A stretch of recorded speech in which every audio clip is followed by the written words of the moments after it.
Fala pessoal, bom dia, boa tarde, boa noite, dependendo do horário que você está vendo esse vídeo.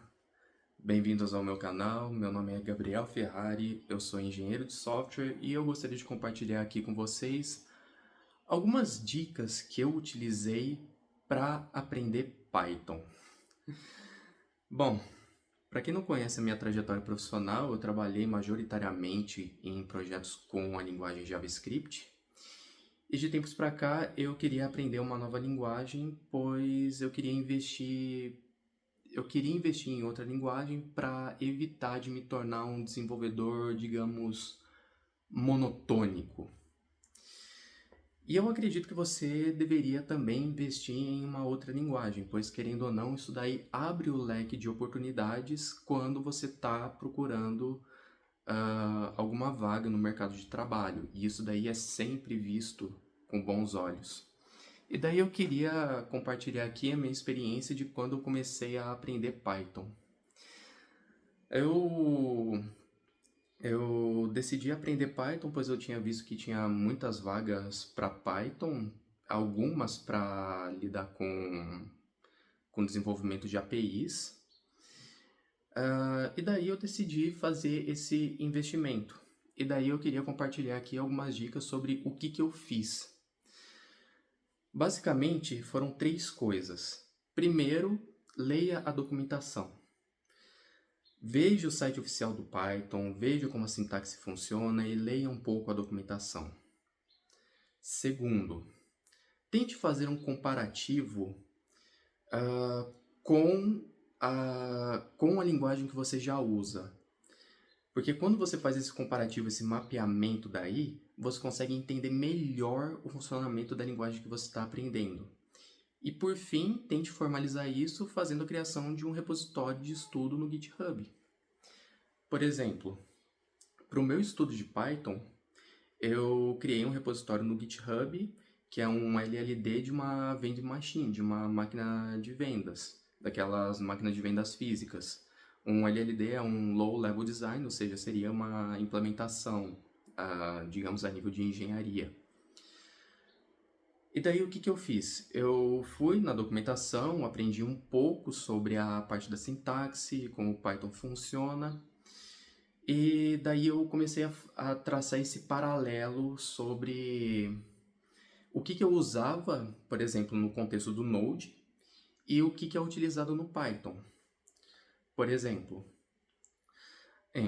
eu fiz um paralelo nos projetos que eu tinha no Node e tentei fazer esse projeto daí o mais similar possível ao meu estilo de código, ao meu estilo de estrutura de quando eu vou organizar um repositório no GitHub.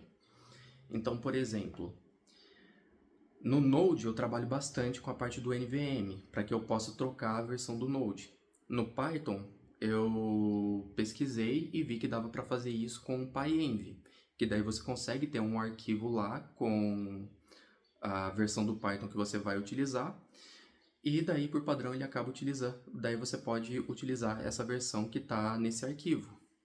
Formatação de código, eu sempre utilizei o ESLint. No Python você também tem o PyLint, você consegue colocar ele em a formatação do seu código ou das regras num PyLint RC, e daí você pode escolher quais regras você vai ignorar e quais regras você vai manter. Terceiro ponto, gerenciamento de pacotes. O Node ele tem por padrão o NPM. Você tem o Yarn, PNPM, tem outras alternativas, mas eu geralmente uso o NPM. No Python, por padrão, você tem o gerenciador de pacotes que é o pip. Mas eu dei uma procurada e eu vi que o pessoal está utilizando bastante o Poetry. E daí eu optei por utilizar o Poetry. E daí eu fui aprendendo a fazer a configuração utilizando ele. Pelo que eu vi, o pessoal não está utilizando tanto o pip, pois eles não querem, por exemplo, colocar todas as dependências em um requirements.txt. E daí o Poetry ele acaba se tornando uma alternativa. Daí nesse projeto eu falei, eu vou fazer o código, também vou fazer a parte de testes de unidade, integração end-to-end, estudo de design patterns, aplicação de arquitetura e também a parte de integração com a esteira de CI, que no caso eu utilizei o GitHub Actions. Foi um desafio bem interessante, mas eu acho que é uma coisa bem legal de se fazer. Por exemplo, quando eu estava lá e estava começando no Python, eu decidi fazer com essa parte daí de orientação a objetos. Daí eu tive que aprender a instanciar uma classe no Python. Por exemplo, no JavaScript a gente tem o tal do constructor.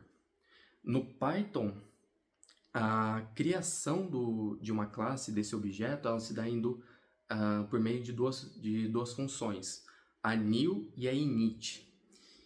Daí, fuçando na documentação e tudo mais, daí você vai aprendendo que o new, ele é um método estático que, por padrão, é ele que instancia a instância desse objeto para você. E o init, ele é chamado logo depois para que daí você possa atribuir os valores às propriedades que tem dentro dessa classe. E daí, aos poucos, eu fui modelando as minhas entidades, os meus agregados e tudo mais. Por exemplo, para estudo de design patterns, eu vi, por exemplo, utilização de factory methods para value objects e para entidades. O que eu vi? Para evitar a utilização do new, eu não queria que as minhas classes, elas, por exemplo, eu gostaria que elas tivessem factory methods diferentes para fazer a criação delas. Então, o que eu fiz? Eu sobrescrevi o new para que ele jogasse um erro, e daí eu utilizei a anotação de class methods para deixar os meus métodos fábricas como estáticos. E eles eram os responsáveis, eles podiam então daí chamar o new para instanciar a classe, e depois eu chamava o init para daí fazer a atribuição das propriedades dentro da minha classe. Então foi uma experiência bem legal, onde eu comecei a pegar esses paralelos, porque a gente não tem exatamente por exemplo, a palavra reservada static, que a gente usa no JavaScript. Então, a anotação do class method você usa para quando você quer denominar que aquele método ele vai, na realidade, pertencer àquela classe, e não, na realidade, a uma instância dela.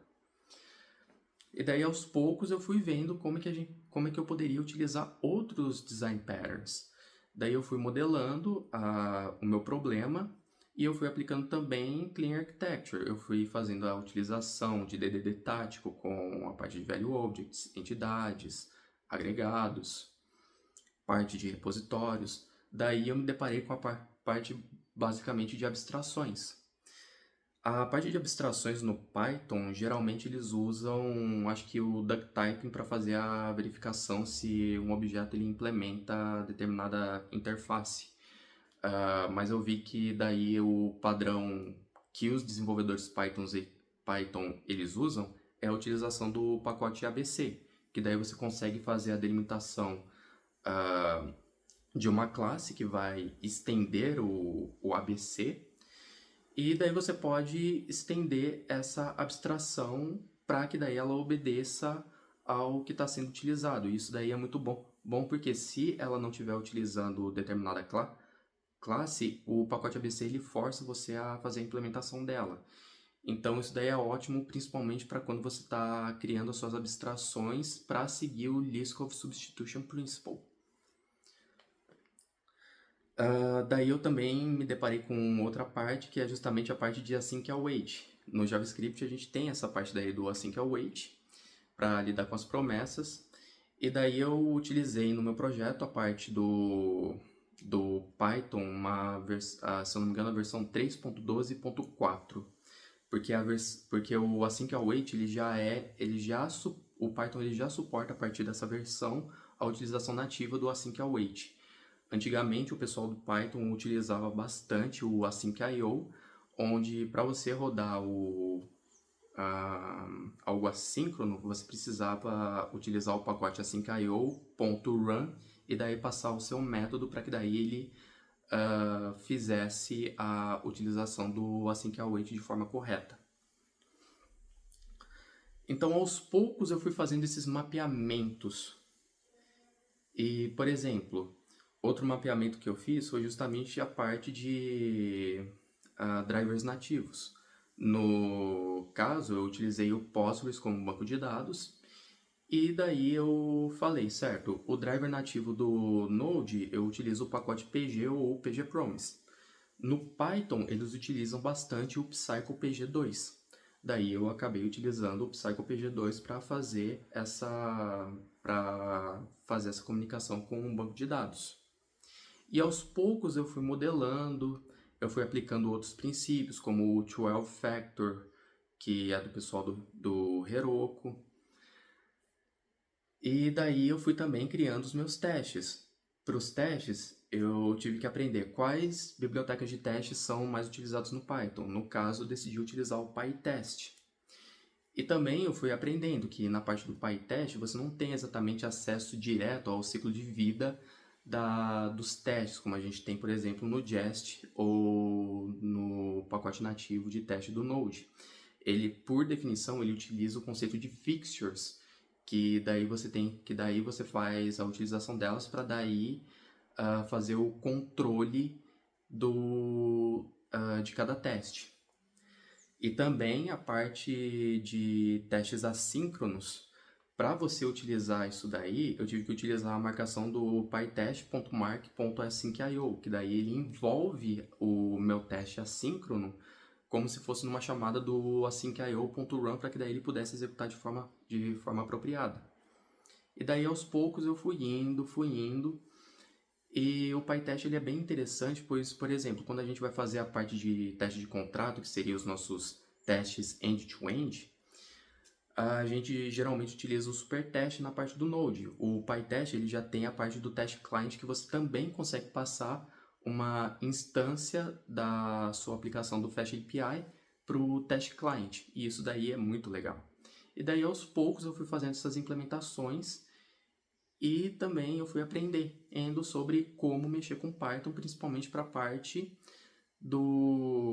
de criação de APIs. Daí para a parte da criação das APIs no meu arquivo do main, eu optei pela utilização do API Router, do API Router dele, que daí eu conseguia utilizar a anotação do route com a URL e denominar um método fábrica que daí seria o responsável por fazer todo o processamento.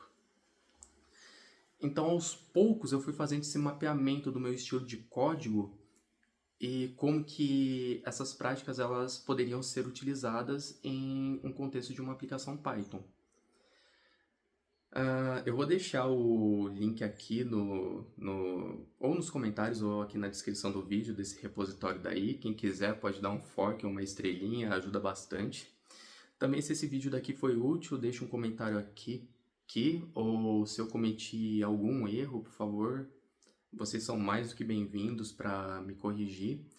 E se esse conhecimento daqui, se isso foi útil, deixa uma recomendação também no meu LinkedIn, isso daí me ajuda demais. Gente, espero que o vídeo tenha sido útil para vocês. Essa daqui foi a minha experiência e como eu fiz para aprender Python, para desenvolver APIs com Python. E isso daqui serve para qualquer outra linguagem. O importante é você ler a documentação, fazer os paralelos com uma linguagem que você já sabe e formalizar isso com um projeto de estudo, que é sempre muito bem-vindo. Então, essas foram as minhas dicas, espero que elas tenham sido proveitosas. Gente, muito obrigado e até mais.